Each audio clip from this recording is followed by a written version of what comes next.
Este é o 13º apóstolo. Você provavelmente nunca ouviu falar dele. Na verdade, mesmo que tenha lido os evangelhos várias vezes, talvez tenha passado direto por sua história. Ele aparece depois que tudo já tinha acontecido. Depois da crucificação, depois da ressurreição, depois da ascensão. Sim, ele entrou depois de Jesus ter subido aos céus. Então por que sua história importa? Porque ele foi escolhido para ocupar um dos lugares mais sensíveis da fé cristã. O espaço deixado por um nome que até hoje carrega peso, vergonha e um símbolo universal de traição. Jesus havia escolhido 12 apóstolos, e esse número não era um acaso. Cada um representava uma das 12 tribos de Israel. 12 era símbolo de completude, de aliança, de missão divina. Mas esse círculo foi quebrado por dentro. Um dos 12 falhou, traiu, entregou o mestre por 30 moedas. E depois, consumido pela culpa, tirou a própria vida. A lacuna estava aberta, uma ferida exposta. E por mais que Jesus tivesse ressuscitado e vencido a morte, aquela ausência precisava ser tratada. Não se tratava apenas de preencher uma vaga, mas de restaurar um número sagrado, de trazer cura para um grupo marcado pela dor. E Jesus não estava mais ali. Essa é a parte mais desafiadora. A missão continuava. A chama do evangelho estava acesa, mas o mestre não estava mais fisicamente entre eles para apontar quem seria o novo integrante. Era preciso sabedoria, direção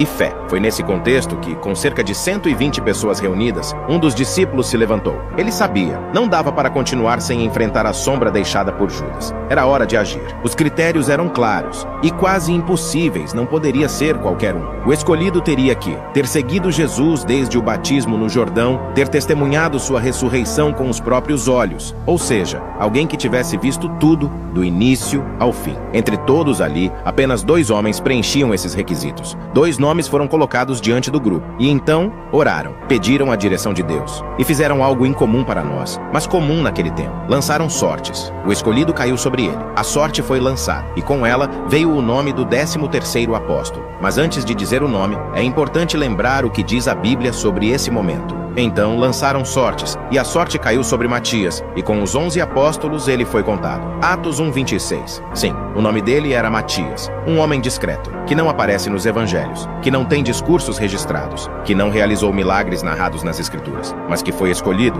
não por fama, mas por fidelidade. Após sua escolha, ele praticamente desaparece dos textos bíblicos. Algumas tradições dizem que ele pregou na Judéia, outras que foi até a Etiópia ou a Geórgia. A maioria concorda em um ponto. Ele morreu como mártir, morreu por aquilo que acreditava. E mesmo sem holofotes ou reconhecimento público, sua escolha grita uma mensagem poderosa. Deus não precisa que o mundo te veja, ele precisa que você esteja pronto. Mas, e Paulo? Muitos se perguntam, se esse homem substituiu Judas, então Paulo veio fazer o quê? Paulo com toda a sua influência, Paulo com suas cartas, viagens, igrejas. A resposta é clara. Paulo